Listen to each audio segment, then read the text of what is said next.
2014 మరియు 2019 సంవత్సరాలలో జరిగిన ఆంధ్రప్రదేశ్ అసెంబ్లీ ఎన్నికల ఫలితాలలో విశాఖపట్నం జిల్లా పాడేరు నియోజకవర్గంలో పార్టీల వారీగా ఎవరికి ఎన్ని ఓట్లు వచ్చాయి మరియు ఏ పార్టీ అభ్యర్థి ఎంత మెజారిటీతో గెలుపొందారో తెలుసుకుందాం.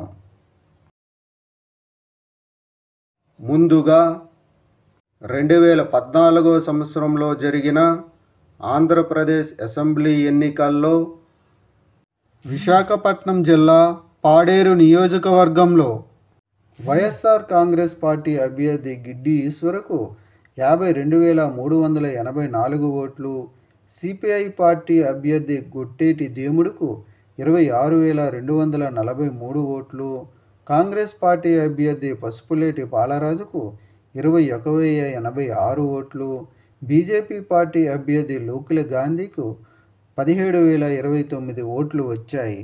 2014 సంవత్సరంలో జరిగిన ఆంధ్రప్రదేశ్ అసెంబ్లీ ఎన్నికల్లో విశాఖపట్నం జిల్లా పాడేరు నియోజకవర్గంలో వైఎస్ఆర్ కాంగ్రెస్ పార్టీ అభ్యర్థి గిడ్డి ఈశ్వరి సిపిఐ అభ్యర్థి గొట్టేటి దేముడిపై 26,141 ఓట్ల మెజారిటీతో గెలుపొందారు.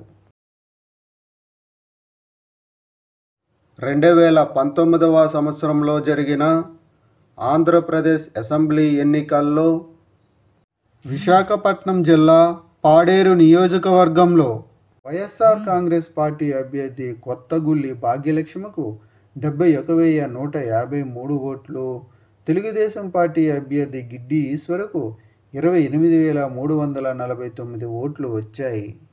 2019 సంవత్సరంలో జరిగిన ఆంధ్రప్రదేశ్ అసెంబ్లీ ఎన్నికల్లో విశాఖపట్నం జిల్లా పాడేరు నియోజకవర్గంలో వైఎస్ఆర్ కాంగ్రెస్ పార్టీ అభ్యర్థి కొత్తగుల్లి భాగ్యలక్ష్మి తెలుగుదేశం పార్టీ అభ్యర్థి గిడ్డి ఈశ్వరిపై 42,804 ఓట్ల మెజారిటీతో గెలుపొందారు. విశాఖపట్నం జిల్లా పాడేరు నియోజకవర్గంలో 2024 సంవత్సరంలో జరగబోయే ఎన్నికల్లో మీరు ఏ పార్టీకి సపోర్ట్ చేస్తారు అనేది కామెంట్ చేయండి. Thank you.